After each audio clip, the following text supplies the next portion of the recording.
और वहीं प्रदेश कांग्रेस कमेटी के महासचिव अशोक कुमार सैनी ने आरजीएचएस योजना के नए नियम की आलोचना की है। सैनी के अनुसार यह योजना तत्कालीन अशोक गहलोत सरकार ने शुरू की थी, जिसमें सभी जांच और दवाइयां फ्री थी, लेकिन मौजूदा सरकार ने 2000 रुपए से अधिक की जांच करवाने पर परमिशन लेने का प्रावधान कर दिया है। इस वजह से मरीजों को परेशानी हो रही है। कांग्रेस महासचिव ने आरोप लगाया कि सरकार इस योजना को विफल करने पर तुली हुई है। मैं आपके चैनलों के माध्यम से बताना चाहूँगा कि ये बड़बोली सरकार है, कहती कुछ है करती कुछ है, जुमलेबाजों की सरकार है, चाहे केंद्र में हो चाहे राज्य में। बीजेपी सरकार जुमलेबाजों की सरकार है।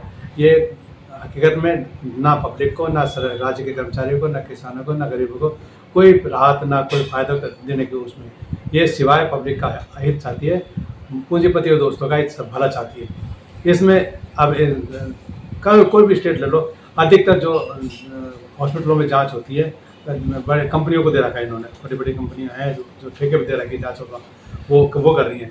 उनको मोटा फायदा पहुंचाने के लिए ये नए नए तरीके कर रहे हैं। पूर्व में जो हमारी सरकार थी, आदरणीय गहलोत साहब की सरकार थी, कांग्रेस सरकार थी, तो उन्होंने सैकड़ों ऐसे बीमारियाँ थी, कोई भी जांच हो, कैसी बीमारी हो, 400 तरह की दवाइयाँ सब मुफ्त कर रखी थी। कितने की भी जांच हो सब फ्री, कितने का इलाज हो, कितने की दवाई हो सब फ्री कर रखी। लेकिन उस सरकार के जाते ही अभी सरकार ने अब थोड़े दिन तो चल रहा, उसके बाद में इन्होंने आरजीएचएस जो राज्य कर्मचारियों की स्कीम है, जो राहत और पिछली सरकार ने रखी, उन्होंने रेगुलर रखी। लेकिन उसमें नए हॉस्पिटलों के कुछ चिन्हित हॉस्पिटल थे, उनको कर रखा था, उनके बिलों को भुगतान नहीं किया। उन्होंने बीच में हड़ताल भी करी, बंद भी कर दिया इलाज, फिर पुनः उनका थोड़ा बहुत भुगतान किया, उन्होंने चालू कर दी। चलो वो आगे पीछे हुआ, भुगतान उनका किया। लेकिन अब इन्होंने नए नियम बना दिया, हमारे चिकित्सा मंत्री ने, राज्य सरकार ने, हमारे मुख्यमंत्री ने, कि अब कोई भी मरीज, राज्य कर्मचारी जो भर्ती हुई होगा इलाज के लिए इस स्कीम के अंदर, उसका 2000 से ज़्यादा की कोई भी जांच होगी तो पहले तो हॉस्पिटल उसको परमिशन भेजेगा राज्य सरकार को। वो परमिशन देगी, 2 घंटे लगे, 6 घंटे लगे, 2 दिन लगे, वो जब तक जब परमिशन आएगी तब उसके बाद में इलाज जाँचें होंगी, उसके बाद इतना उसका कोई इलाज नहीं होगा। तो ऐसे में तो हमारे जो बहुत से मरीज ऐसे हैं जो इमरजेंसी में जाते हैं, उनकी जाँच का अगर ऐसे भेजा तो उनका तो बहुत नुकसान हो जाएगा। उनके तो ऐसे सीरियस में पेशेंट हैं, उनको तो मृत्यु भी हो सकती है।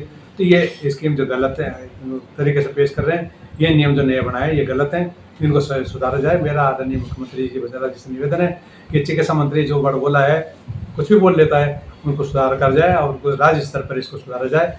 उन्हें की तरह पूर्व की तरह मरीज भर्ती हो तो उसकी पहले इलाज किया जाए, उसके बाद में जाँच है जो भी फॉर्मेलिटी है उसके बाद में कराई जाए। तो ये हमारा राज्य सरकार से वगैरह जी से निवेदन है कि इसमें जो नियम बनाए उनमें सुधार किया जाए। सर, आपका कहना है कि जो पिछली गहलोत सरकार के समय जो नियम बने होते हैं उन्हीं को दोबारा से लागू किया जाए, नए नियमों को हटाया जाए? नए नियम ऐसे नए नियम है ना जिनसे नुकसान हो रहा है हमारे पेशेंटों को। जो भी हमारे जो कर्मचारी अपने साथ बुजुर्ग माँ बाप को ले जाए, खुद को जाए, किसी को भी ले जाए वहाँ पर, तो कोई सीरियस हुआ तो उसका तो बेचारा का दम निकल जाएगा। मैं उसके इंतजार में 2 घंटे लगे, राज्य सरकार से ये सरकारी काम है, परमिशन बनाने में टाइम लग जाए। पूर्व में भी तो हुआ था, पूर्व में कोई ऐसा थोड़ा हुआ है। पूर्व में भर्ती होता था, इलाज होते थे, उसकी जो भी जाँच होती थी, कराओ ना। राज्य कर्मचारी है, तुम्हारा कर्मचारी है, वो कोई भाग रहा है क्या? उसके तो पैसे काटते हो, तो मेडिकल के नाम पे पैसे काटते हो, वो पैसे कटवाता है, उसके बाद में इलाज कराता है। तो एडवांस पैसे काटने के बाद में भी तुम उसका ऐसा कर रहे हो, तो ये गलत है। नियम सरासर झूठे हैं, गलत है।